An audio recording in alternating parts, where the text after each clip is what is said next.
அவங்களுடைய லைஃப் பிகினிங்லேருந்து எப்போவுமே ஒரு ஒரு வாழ்வாதாரத்தை சுற்றி முதல்ல இருக்கும்.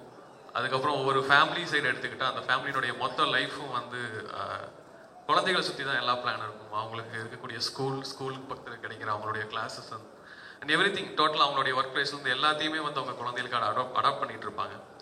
அப்படி பண்ணிட்டு இருக்கிற சமயங்களில் நிறைய பேரண்ட்ஸ் வந்து சில விஷயங்களை கவனிக்க தவறிடுவாங்க குழந்தைகிட்ட. பாண்டியராஜ் சார் ஆல்ரெடி பசங்க மூலமா ஒரு விஷயத்தை எல்லாருக்குமே அது முக்கால்வாசி பேருக்கு இந்த வயசுல குழந்தைகள் நிச்சயமா இருக்கும். உண்மையால் பிறந்தப்ப வந்து புது எக்ஸ்பீரியன்ஸா இருந்துச்சு. லைஃபே புதுசாக ஆரம்பிச்ச மாதிரி இருந்தது. எங்கேயாவது வெளில கூட்டிட்டு போகும்போது ரொம்ப அமைதியாக உட்காந்துருக்கே பொண்ணு அப்படின்னு கேட்கும்போது ஒரு டாக்டர் சொன்னாங்க, அப்போ அவங்க அம்மா வந்து 24 hours குழந்தை கூடயே இருக்காங்கன்னு அர்த்தம் அப்படின்னு சொன்னாங்க. ஸோ எந்த குழந்தையுமே வந்து மிஸ்பிஹேவ் பண்ணுது, சத்தம் போடுது, கலாட்டா பண்ணுதுன்னு சொன்னா அது அட்டென்ஷனுக்காக மட்டும்தான்.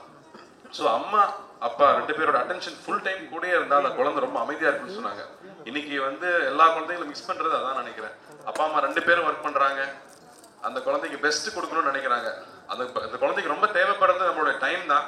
பட் நம்ம அவங்களுக்கு வந்து 4 வயசுலேயே செல்போன், ஐபேட் மொத்தத்தையும் கொடுத்துறோம். ஒரு ஐபோன் வந்து அவங்க 5வது படிக்கும் போது ஐபோன் தான் வேணும்னு கேட்குற அளவுக்கு ஆயிடுச்சு. பட் அவங்களுக்கு ரொம்ப முக்கியமான விஷயம் வந்து நம்மளுடைய டைம். ஸோ பேரண்ட்ஸுக்கு பேரண்டிங் அப்படிங்கிற விஷயத்த கற்றுக் கொடுக்கறது ரொம்ப முக்கியமா இருக்கு. கிராமத்துல இருந்தா கூட அப்பா அம்மா இருப்பாங்க, இங்க எல்லாம் நியூக்ளியர் ஃபேமிலி ஆயிடுச்சு, தனியா தான் இருக்கும் எல்லாருமே வீட்டுல. ஸோ எப்படி குழந்தைகளை வளர்க்கணுங்கிறது நிறைய பேருக்கு தெரியறதே இல்லை. எனக்கே தெரியல, அப்பா அம்மா இருக்கிறதுனால நிறைய விஷயங்கள் நாங்கள் அங்கே தெரிஞ்சுக்கிறோம். ஸோ இந்த படம் நிச்சயமா அதுக்கான லேர்னிங்கா இருக்கும்னு நம்புறேன். அப்பர் மிடில் கிளாஸ் இன்னைக்கு எல்லா சிட்டிஸ்லயுமே வந்து இருக்கிற ஒரு மேஜர் பாப்புலேஷனோட போய்கிட்டு அனுபவிக்கிற ஒரு ப்ராப்ளம் இது. குழந்தைகளை எப்படி வளர்க்குறதுன்னு தெரியாம இருக்கிறது. நிறைய ஃப்ரெண்ட்ஸ் இருக்காங்க, ஒரு சின்ன பிரச்சனை இருந்தா கூட சைக்காட்ரிஸ்ட் கூட்டிட்டு போன்னு சொல்றாங்க. நமக்கு சைக்காட்ரிஸ்ட் கூட்டிட்டு போறதுனாலே பயமா இருக்கு. என்னங்க ஒரு 4 வயசு 5 வயசுக்குள்ள சைக்காட்ரிஸ்ட் கூட்டிட்டு போறதுன்னா என்ன அர்த்தம்? இதுக்கு முன்னாடி நம்ம அப்படித்தானே வளர்ந்து வந்தோம். பட் இப்போ சிட்டி கொஞ்சம் கஷ்டம் ஆயிடுச்சு. முன்னெல்லாம் வந்து தெருவில் விளையாடிக்கிட்டு இருந்தோம், இப்போ தெரு ஃபுல்லாக கார் மட்டும் தான் நிற்குது. ஸோ நிறைய மாற்றங்கள் இருக்கிறதுனால அதுக்கு தேவையான ஒரு நாலேஜ், ஒரு லேர்னிங் தேவைப்படுது. பாண்டியராஜ் சார் நிறைய ரிசர்ச் பண்ணி இந்த படம் எடுத்திருக்காரு. எல்லா விஷயங்களும் அனலைஸ் பண்ணியிருக்காங்க இந்த படத்துல. ஸோ நிச்சயமா ஒரு லேர்னிங்கா இருக்கும். எப்படி வந்து 36 வயதுலயே வந்து பெண்களுக்கான படம்ங்கிறது வேற ஹஸ்பண்ட்ஸ்க்கான படமா இருந்துச்சோ, அது மாதிரி இதுவும் பேரண்ட்ஸ்க்கான படமா இருக்கும் நான் நம்புறேன். அண்ட் குழந்தைகள் எல்லாரும் தியேட்டர்ல வந்து பார்க்கக்கூடிய படங்கள் இப்போ நிறைய வந்துகிட்டு இருக்கு. அதுல பசங்க 2 இருக்கிறது ரொம்ப ரொம்ப ஹாப்பி. அண்ட் அண்ணா பார்த்தா பொறாமையா இருக்கு. அவர் ஒவ்வொரு நாளும் வந்து வேற வேற விஷயங்கள் வந்து அதுக்கு முன்னோடியா இருந்துட்டே இருக்காரு. இந்த மாதிரி ஒரு விஷயம் பண்ண முடியும் அப்படின்னு காமிச்சிட்டே இருக்காரு. So I am learning. All the best entire டீமுக்கு, ப்ரொடியூசர்ஸ்க்கு. பாலு சார் ரொம்ப அழகா இருக்கு ஒர்க்கு, பியூட்டிஃபுல்லா இருந்துச்சு விஷுவல்ஸ் பார்க்கும்போது. மியூசிக் அவ்வளோ ப்ளீசிங்கா இருக்கு. Wishing you all the very best. Thank you so much. 2010 இதே ஸ்டேஜில் ஐயா கலைஞர் ஐயா முன்னிலையில் சூர்யா சார், விஜய் சார் தான் எழுதிட்டாங்க 2010. இப்போ 2015. அதுக்கப்புறம் இந்த ஸ்டேஜில் திருப்பி என்னுடைய ஆடியோ லான்ச் ஏறுறதுக்கு 5 வருஷம் ஆயிடுச்சு. அந்த ஆடியோ லான்ச் முடியும் போது இப்போ இதே மாதிரி தான் பயங்கர க்ரௌடு, பயங்கரமாக இருந்தது. அருள்நிதி சொன்னாப்புல, சார் இதுக்கப்புறம் உங்களுக்கே எனக்கும் இப்படி ஒரு ஆடியோ லான்ச் இனிமேல் அமையாது சார் அப்படின்னாப்புல. அது என்ன வாக்குன்னு தெரில. அதுக்கப்புறம் இந்த ஸ்டேஜில் ஏறவே முடியல. மெரினா பீச்சில் வச்சுட்டேன். கேடி பிளாக்ல அடிறாங்க, இங்கே பிளான் பண்ணியிருந்தோம். அது ஒரு சின்ன ப்ராப்ளத்தினால ஆடியோ லான்ச் முதல் முறையாக ஒரு ஸ்டேஜ் வாங்கி நடத்தக்கூடாதுன்னு சொல்லிட்டாங்க. ஞானவேல் சார், மதன் சார் எல்லாம் 3:30 மணி வரைக்கும் இதே தியேட்டருக்கு வெளில உட்காந்துருந்தோம். இன்றைக்கும் அதே 3:30 மணிக்கு வெளில உட்காந்து அதை பேசிக்கிட்டு இருந்தேன். அதே 3 பேர் திரும்பி சூர்யா சார் மூலமாக அந்த ஃபங்க்ஷனுக்கு திருப்பி அவர் மூலமாக இந்த ஸ்டேஜில் நான் ஏறணும் அப்படிங்கிறதுல ரொம்ப ரொம்ப அந்த சந்தோஷம். ஏன்னா 5 வருஷம் வெளில பார்க்கும்போது பாண்டராஜ் 3 படம் பண்ணிக்கிட்டு இருக்காரு அப்படின்னு எல்லாருக்கும் தெரியும். ஒரு படம் பண்ணும்போது நல்ல நிம்மதியாக தூங்கினேன், 3 படம் பண்ணும்போது தூக்கமே இல்லை, நைட்லாம் சுத்தமாக தூக்கமே இல்லை. அந்த ஸ்ட்ரெஸ் தான் அது, அந்த டென்ஷன்.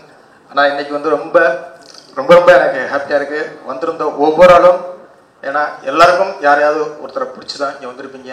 அது சூர்யா சாராக இருக்கலாம், பாண்டராஜாக இருக்கலாம், இது நடித்த ஒரு குழந்தையாக இருக்கலாம், அந்த பசங்கிற ஒரு டைட்டில் இருக்கலாம், ஞானவேல் சாராக இருக்கலாம், மதன் சாராக இருக்கலாம்.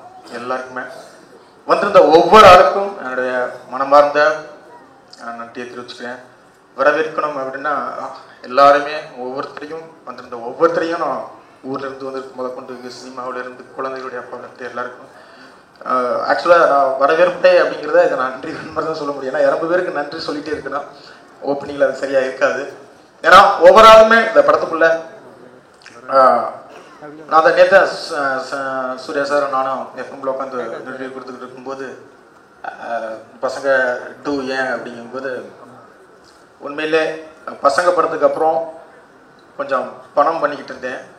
திருப்பி பசங்க 2 மூலமாக படம் பண்ணுறேன் அப்படின்னு சொன்னேன். உண்மை அதுதான்.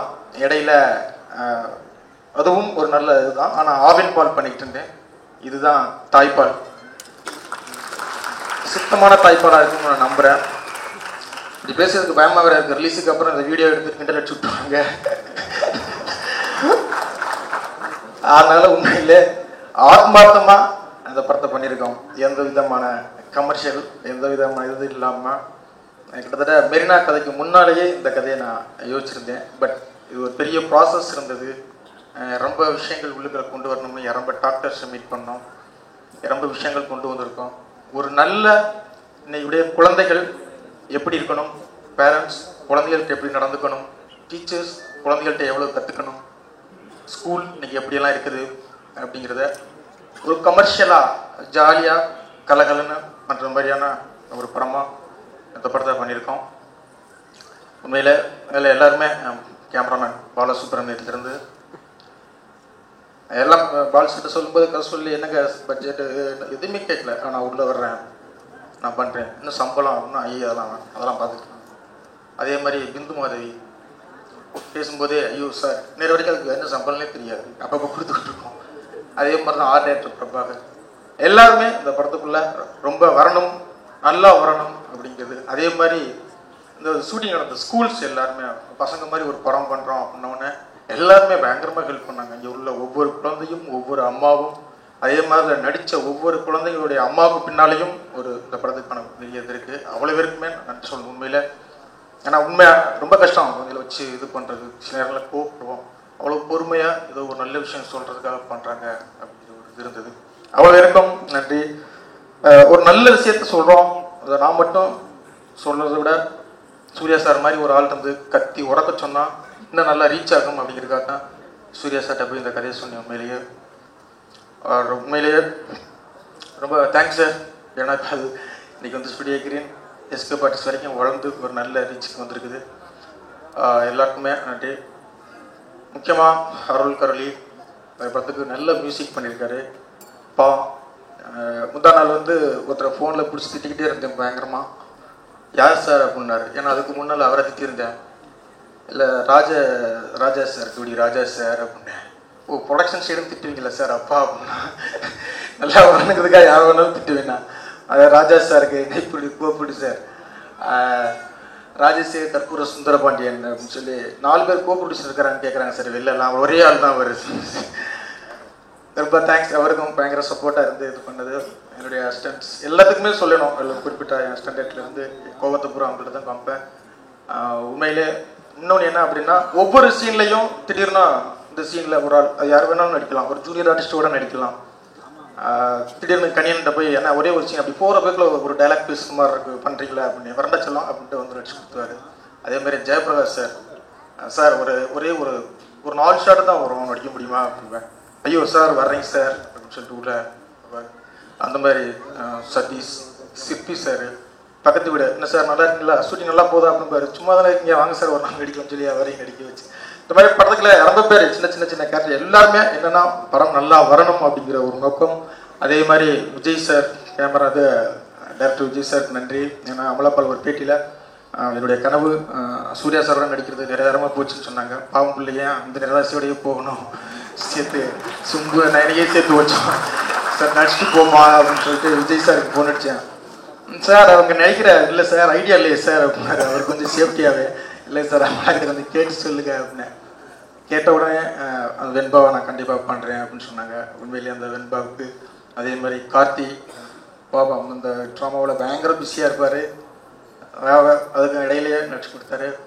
அதே மாதிரி முனிஷ்கான் அதே மாதிரி எங்கள் அண்ணன் ஜெகன் ராமகிருஷ்ணன் ஒரு படம் 4 படம் பண்ணிட்டோம், 4 படம் நடிச்சிட்டோம். வந்து சும்மா 2 ஷாட்லாம் நடிச்சு கொடுத்துட்டு எங்கள் கூட ஒர்க் பண்ணி என்னன்னா அந்த படம் ஒரு நல்ல இடத்துக்கு வரணும் அப்படிங்கிற எல்லாருடைய நல்ல இடத்துக்கு நான் முதல்ல நன்றி சொல்லிக்கிறேன். எல்லாருமே கண்டிப்பாக இன்னும் 3 ஆடியோ லஞ்ச் அடுத்தடுத்து இருக்கு. எல்லாருக்கும் சொல்லாதவங்களாம் அடுத்தடுத்து நான் சொல்லிக்கிறேன். ஓப்பனிங் நன்றி சொல்லிக்கிட்டே இருந்தேன்னா ஓப்பனிங் பேட்ஸ்மேன் சரியில்லைன்னு சொல்லுவாங்க.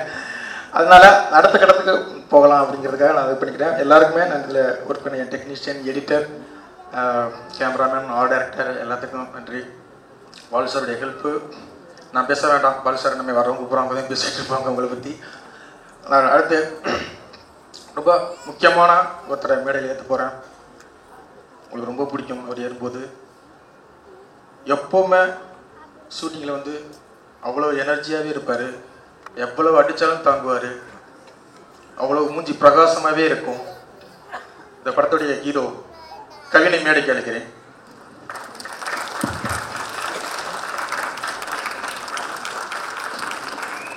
இந்த படத்தில் இவர் தான் ஹீரோ.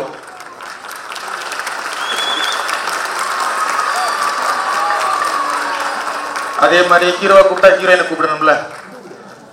குழந்தைய வச்சு படம் பண்ணுறதுல ரொம்ப தர்ம சங்கடமான நிலைமையும் வரும். என்ன அப்படின்னா, இந்த படத்தில் அந்த ஹீரோயின் கேட்டு அங்கங்கே அழுகணும். அங்கிள் எனக்கு அழுகிறதே பிடிக்காது, ஏன் அங்கிள் என்னை சாக சொல்லி அடிக்கடி அழுக சொல்லி என்னை சாவடிக்கிறீங்க அப்படின்னு சொல்லி அழுத்துட்டு கோச்சிக்கிட்டு போயிடும். அப்புறம் அவங்க அம்மா பாட்டி எல்லாம் ரொம்ப இது பண்ணி அந்த பிள்ளை குட்டியாந்து நடிக்க வைப்பாங்க. பயங்கர எனர்ஜியான ஒரு நல்ல பொண்ணை, எனக்கு சத்தியமாக பேரில் மறந்துடும். ஹீரோவாக அந்த படத்தில் கவின், அது வந்து நயனாவை மேடைக்கு அழைக்கிறேன். இவங்க தான் படத்தில் மெயின் ஹீரோயின். அடுத்து இன்னொருத்தர மேடைக்கு அழைக்கணும். அவர் இந்த படத்தில் வந்து கேரக்டர் ஆர்டிஸ்ட் தான். கதையை சொன்ன கண்டிப்பாக நான் தயாரிக்கிறேன் அப்படின்னாரு. அவர்கிட்ட போயிட்டு இதில் ஒரு கேரக்டர் ஆர்டிஸ்டுக்கு பண்ண முடியுமா அப்படின்னு கேட்டேன். 100 கோடி பிஸ்னஸ் உள்ள ஒருத்தர் ஒரு 100 கோடி பிஸ்னஸில் ஒரு ஹீரோக்கிட்ட போய் யாருமே ஒரு கேரக்டர் ஆர்டிஸ்ட் பண்ணுறீங்களான்னு இவ்வளோ துமுறாக கேட்கவே மாட்டாங்க. அது பாண்டராஜ் மட்டும்தான் முடியும். அதே மாதிரி 100 கோடி பிஸ்னஸ் இருக்கிற ஒரு ஹீரோ இவ்வளவு தில்லா நான் அதை பண்ணுறீங்க சார் அப்படின்னா யாரும் ஒத்துக்கவே மாட்டாங்க. அது சூர்யா சார்னால தான் மட்டும்தான் முடியும்.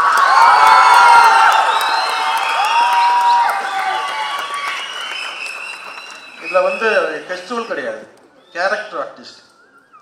Amala Paul character artist, Hindu Madhavi character artist, Karthik character artist. இவங்க தான் ஹீரோ, இவங்க தான் ஹீரோயின். ஆனால் இவங்களை முன்னிலைப்படுத்திட்டு பின்னால் என்ன அழகாக எல்லாருமே வேடிக்கை பார்த்தாங்க. எல்லாருக்குமே உண்மையாகவே சார் சொல்கிறேன், இந்த படம் வந்ததுக்கப்புறம் ஒவ்வொரு ஹீரோவுமே சூர்யா மாதிரி நம்ம ஒன்று பண்ணணும் அப்படிங்கிற ஒரு விஷயத்தை தூண்டுச்சுன்னா நான் நல்ல படம் பண்ணியிருக்கேன் அப்படின்னா நம்புகிறேன். எங்களது அருமையான தயாரிப்பாளர் சூர்யா சார் அவர்களை மேடைக்கு அழைக்கிறேன்.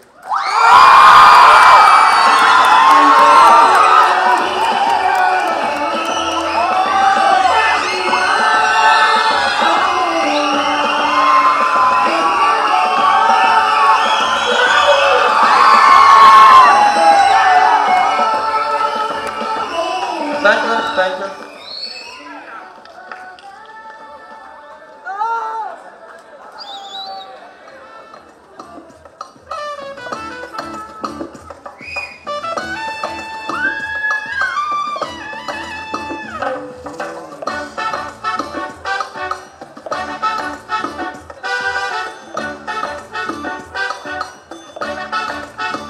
மகிழ்ச்சியான ஒரு தருணம். பசங்க பார்ட் 1 தம்பி டபுள் பாசிட்டிவ் போட்டு காட்டும்போது படம் பார்த்துட்டு இந்த படத்துக்குள்ளே ஏதாவது ஒரு வகையில் இருக்கணும்டா அப்படின்னு கேட்டேன். நடிகை கூப்பிட்டேன், வரமாட்டேன்ட்ட. இப்போ இருக்கணும்னா என்ன பண்ணுறது? சரி, அந்த அன்போட அப்பாவுக்கு டப்பிங் பேசு அப்படின்னு சொல்லி ஆரம்பித்து விட்டான் டப்பிங் ஏரியாவை. ரொம்ப மகிழ்ச்சியாக இருந்தது. சரி, பசங்க 2 ஸ்டார்ட் பண்ணிட்டான். என்னடா கூப்பிடவே இல்லை அப்படின்னா, திடீர்னு காலையில் அண்ணே கிளம்பி வந்துடு, அப்படியே நமோ அண்ணனையும் கூப்பிட்டு வந்துடு அப்படின்னு. அவன் காலையில் 5 மணிக்கு தான்டா வீட்டுக்கு போய் தூங்குவான். பகல் பூரா தூங்குவான், ராத்திரி பூரா நடமாடிக்கிட்டு இருப்பானே, அவனை எப்படா கூப்பிட, தூங்கிட்டு இருப்பானே அப்படின்னு. இல்லை நீ எழுப்பு அப்படின்னு.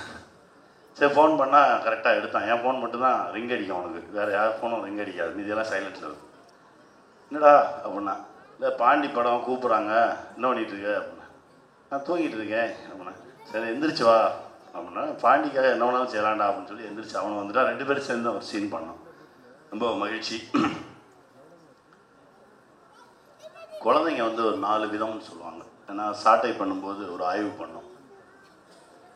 நமக்கு இருக்க பிரச்சனையே அதுதான். அந்த 4 விதத்தில் நம்ம குழந்தை எந்த விதமும் தெரியாமல் தான் போராடிட்டு இருப்போம். ஸ்லோ லேர்னர்ஸ், அதாவது 2 வாட்டி 3 வாட்டி சொன்னால் தான் புரியும் குழந்தைங்களுக்கு. அப்புறம் ஃபாஸ்ட் லேர்னர்ஸ், கற்பூரம் மாதிரி சொன்ன உடனே பற்றிக்கும். மாடரேட்னு ஒன்று இருக்குது, அது வந்து சராசரி, ஏன்னா திடீர்னு பற்றிக்கும், அப்புறம் 4 வாட்டி சொன்னால் தான் புரியும், அந்த மாதிரி ஒரு கேட்டகரி. அதுக்கப்புறம் ஒன்று இருக்குது லேர்னிங் டிசபிலிட்டி, அது வந்து கொஞ்சம் சிக்கலான ஏரியா. அது வந்து கொஞ்சம் நிறைய கேர் எடுத்து பார்த்துக்கணும். இந்த 4ல் நம்ம குழந்தைங்க எந்த கேட்டகரின்னே நமக்கு தெரியாது. நம்ம எப்போவுமே முதல் மார்க்கெட்டுன்னு ரேஸில் ஓட விடும்போது தான் இந்த பிரச்சனையே வருது. சாட்டை 2க்கான வேலைகள் நடந்துக்கிட்டு இருந்தது. அதுலேயும் ஒரு விஷயம் எடுத்தோம். அது ஒரு கவிதை ஒன்று படித்தேன்.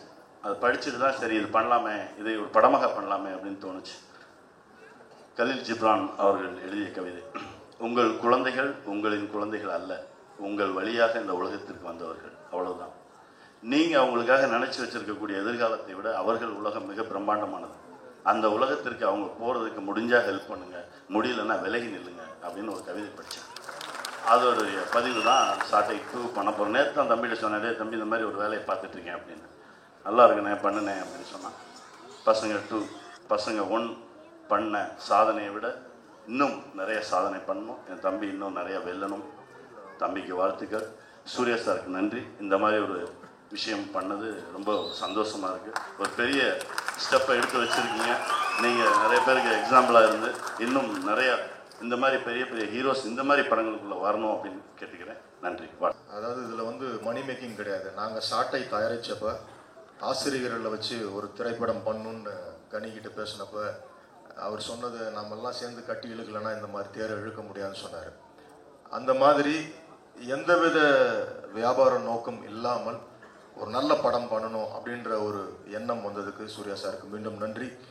நீங்கள் எத்தனை கதாபாத்திரங்கள் வேணால் செய்யலாம், அது உங்களுக்கு ஒரு பாதிப்பை பிறரிடத்தில் ஏற்படுத்தலாம். ஆனால் இந்த மாதிரி பதிவுகள் மட்டும் காலந்தோறும் நிற்கும் என்பது என்னோட அவ்வளோ ஒரு சந்தோஷம். நான் வந்து மைனாக்கும் கீழே ஒரு வெற்றி கூட பெருசாக நினைக்கல. சாட்டை பற்றி ஸ்கூல்ஸில் வந்து ட்ரிச்சியில் மதுரையிலலாம் எல்லா ஸ்கூல்ஸ்லையும் ஷோ போட சொல்லி ஆடிட்டோரியத்தில் கொண்டு போய் போட்டப்போ இருந்த சந்தோஷம் வேற எப்பவுமே எனக்கு கிடைக்கல. ஸோ இந்த மாதிரி திரைப்படங்கள் நீங்கள் வருஷத்துக்கு ஒரு படமாச்சு நீங்கள் பண்ணணும்.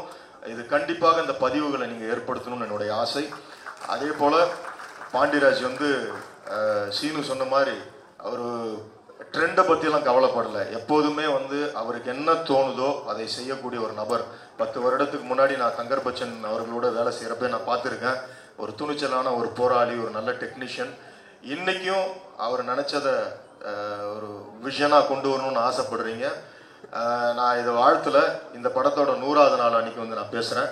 இந்த படத்தில் பணிபுரிஞ்ச எல்லா என்னுடைய சகோதரர் பாலசுப்ரமணியம் கேமராமேன் அவர்கள், இன்னும் இந்த விழாவின் நாயகன் அரோல் கொரலி அவருடைய இந்த தீம் மியூசிக் வந்தோடனே அந்த பியானோஸு கிறிஸ்டல்ஸு எல்லாமே சைல்டுஹுட்டுக்கு கொண்டு போகுது.